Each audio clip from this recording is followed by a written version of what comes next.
Hey, Shalom, Yeshua. I want to start off souls by giving all praise to Yahweh, Hashem, Yahushua, Hashem, Quadash. Double honor to the apostles of GMS and honors to brothers doing the work in truth or sincerity. This one's just a quick video, right? It says Israel has misjudged Russia and Syria. The consequences could be grave, right?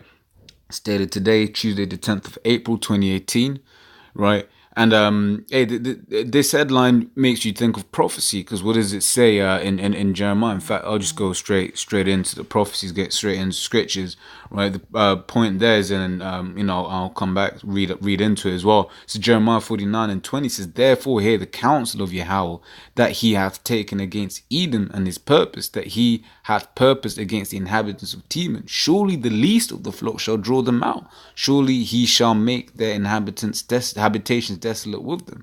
Right? And that's that least of the flock is talking about Israel, right? Amalek, right? They're gonna draw America out into a bigger war, right? Because right now we can see the proxy war going on in Syria at the moment, the so-called chemical attack, which may have happened, it may not have happened. You never know. It's his war, it's his propaganda, right? You don't actually know who to trust for information. All we need to know is that it's furthering the elite's agenda, and therefore our agenda, in that we're getting closer to this third world war, the mark of the beast, etc., and ultimately the salvation of the children of Israel, right? So this is, let me read into it now. This is Jeremiah 49:16 says, "Thy terribleness hath deceived thee, and the pride of thine heart, O thou that dwellest in the clefts of the rock." Right? Thou that dwellest in the, so who's that talking about? Caucasians from the Caucasus Mountains, right?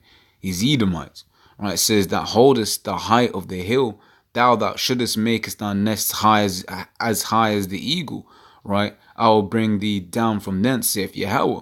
Right? And that notion of eagle as well, if you read Obadiah, the first chapter, it talks about which could though thou exalt thyself like the eagle, right? So it's talking about America. You see all of their symbolism has eagles on it, right? You got the American bald eagle, right? It says, "I'll bring thee down from thence, saith Yahweh," right? And they like their habitations high, right? So verse 17 says, "Also Edom shall be a desolation. Everyone that goeth by it shall be astonished, and shall hiss at all the plagues thereof." Right? So America's going to be, desolation. It shall be completely destroyed. It says, "As in the overthrow of Sodom and Gomorrah, and the neighbor cities thereof, saith Yahweh, right? No man shall abide there, neither shall a son of man dwell in it." Right?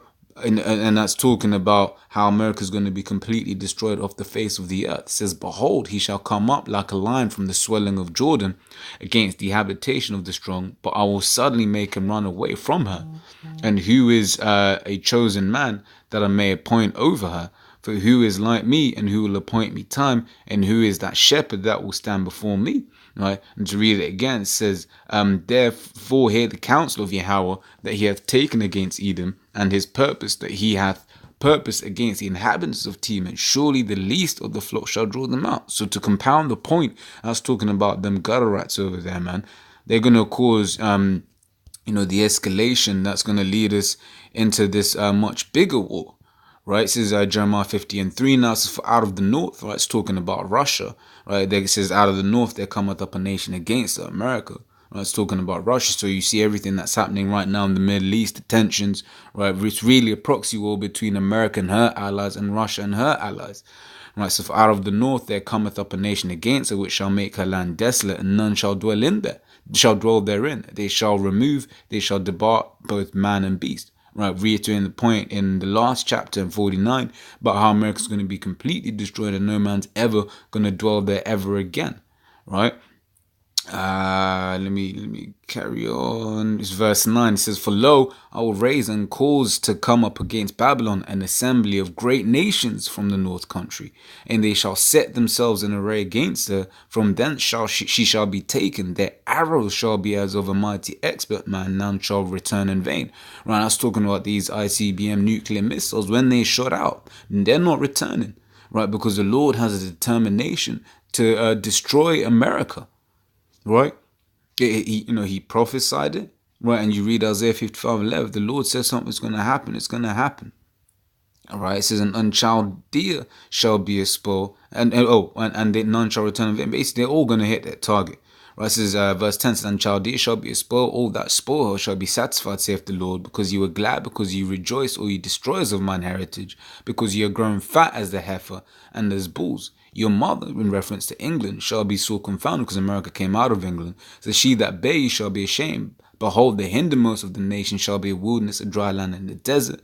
Because of the wrath of Yahweh it shall not be inhabited. Once again, reiterating the point that America is, never going to be inhabited ever again after it's destroyed. It says, but it shall be wholly desolate. Everyone that goeth by Babylon shall be astonished and hits all her plagues. It will be a memorial, right? It'll be everlasting memorial, man. Right? What happens when you do wickedly? Right? Then who's done more wickedness than Esau in America? Right? They've had all the children of Israel in slavery there. Right? Brutally.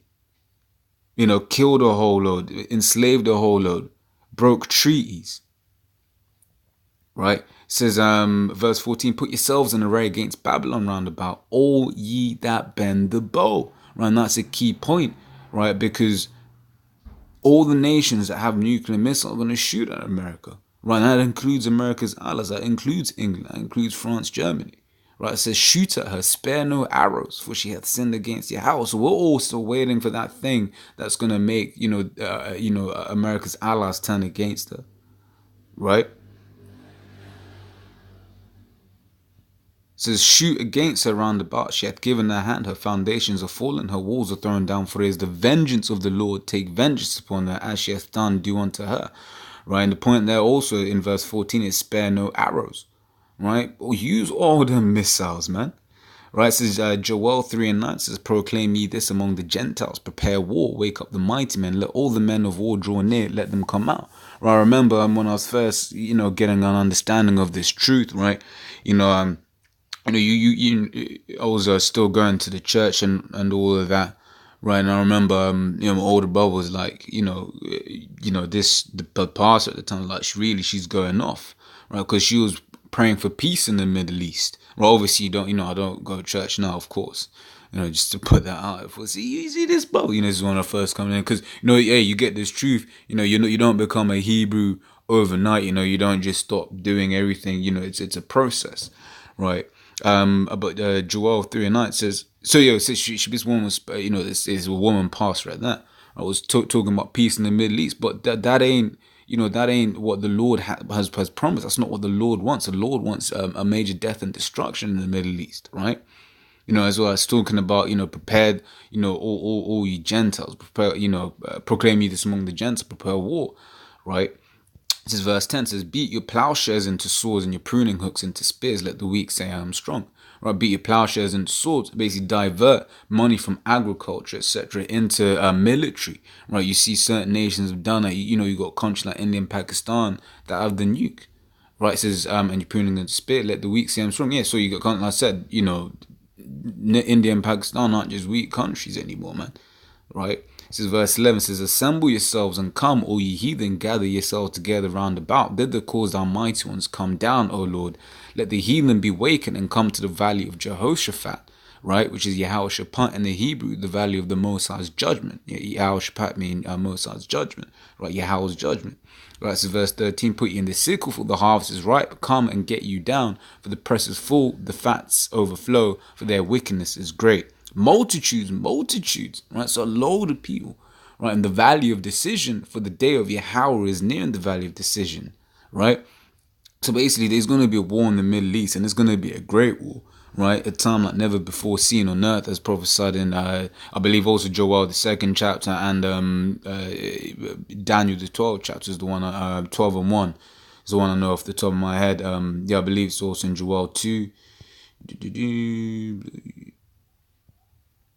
Yes, Joel 2:1 and 2 says, blow ye the trumpet in Zion and sound an alarm in my holy mountain, that all the inhabitants of the land tremble. For the day of Yahweh cometh, for it is nigh at hand. A day of darkness and of gloominess, a day of clouds and of thick darkness, as the morning spread upon the mountains. A great people and a strong, they hath not been ever the like, neither shall there be any more after it, even to the years of many generations, right? Basically, once again, like I said, a precept to Daniel, the 12th chapter, and talking about that point, there neither hath not been ever the like, neither shall there be any more after it. Because mean there's never been a day like the day of the Lord, right? The destruction that's to come, and there will never be a day like the day of the Lord that is to come, right? So this destruction going to be great, and man, I pray that I'm on the right side of it, right? In the chariots, right? You know, on the chariots on the sea of glass mingled with fire, spoken about in Revelation, right? Watching the destruction, not being a partaker, and that's it's a hope that we should all have. And Lord's will, the sincere among us will make it, right? And you got to pray that Lord's will, that you're part of that number, right? So with that, I'm gonna say shalom.